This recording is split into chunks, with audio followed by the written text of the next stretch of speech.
Hello everyone, আজকে আমি তোমাদের সামনে যে ভিডিওটা প্রেজেন্ট করতে চলেছি এই ভিডিওটা কিন্তু ভীষণ ইন্টারেস্টিং হতে চলেছে। তার একটাই কারণ যে এখানকার খাবারের কোয়ালিটি কীরকম অ্যাকচুয়ালি। কারণ সবসময় দেখনদারিতেই তো আর খাবারের কোয়ালিটি হয় এমনটা একদমই না।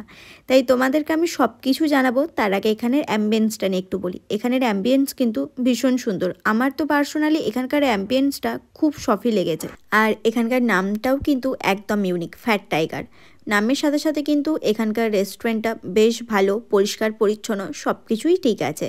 তারপর আমরা যথারীতি আমাদের মতো করে খাবারের অর্ডার দিই। আমাদের বার্গার খাওয়ার খুব ইচ্ছা ছিল, কিন্তু বার্গার এখানে অ্যাভেলেবেল না পাওয়ায় পিৎজা অর্ডার করে দিই। পিৎজা খাওয়ার ইচ্ছা একদমই না থাকার কারণেই আমরা কিন্তু ফার্স্টেই অর্ডার করে দিয়েছিলাম নর্মাল পিৎজা। এই পিৎজাটার যে নামটা ছিল সেটা যদিও আমি এখন ভুলে গেছি।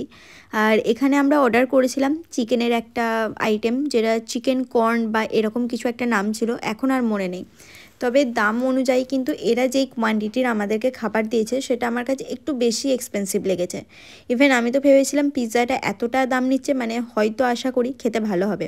আর এখানে তো দেখছেন যে পিৎজাটা একা একা টেনে ছেঁড়া পর্যন্ত যাচ্ছে না। ও হাত দেওয়ার পরে কিন্তু আমি এটাকে টেনে ছিঁড়তে পারলাম।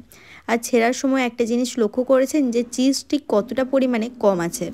আর তার সাথে সাথে কিন্তু পিৎজাটা খেতেও ছিল অতি জঘন্য, মানে এটা থেকে একটা আলাদা কেমন স্মেল বেরোচ্ছিল, যেটা আমাদের একদমই ভালো লাগেনি।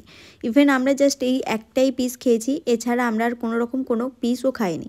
মানে আমি এই একটা পিস নিয়েছিলাম, ও তাই। আর এখানে সাইডগুলো দেখুন যে ঠিক কতটা ক্রাঞ্চি, মানে এতটাই পুড়িয়ে ফেলেছে জিনিসটাকে বা এতটাই বেকড করে দিয়েছে জিনিসটা যে খেতে একদম ভালো লাগছিল না। ওভার প্রাইস দিয়ে যদি খাবারটা ঠিকঠাক থাকতো তাহলে হয়তো মনটা একটুই খুশি হতো, কিন্তু এতটাই বাজে এক্সপিরিয়েন্স, কি আর বলি বলো। চলো বাই।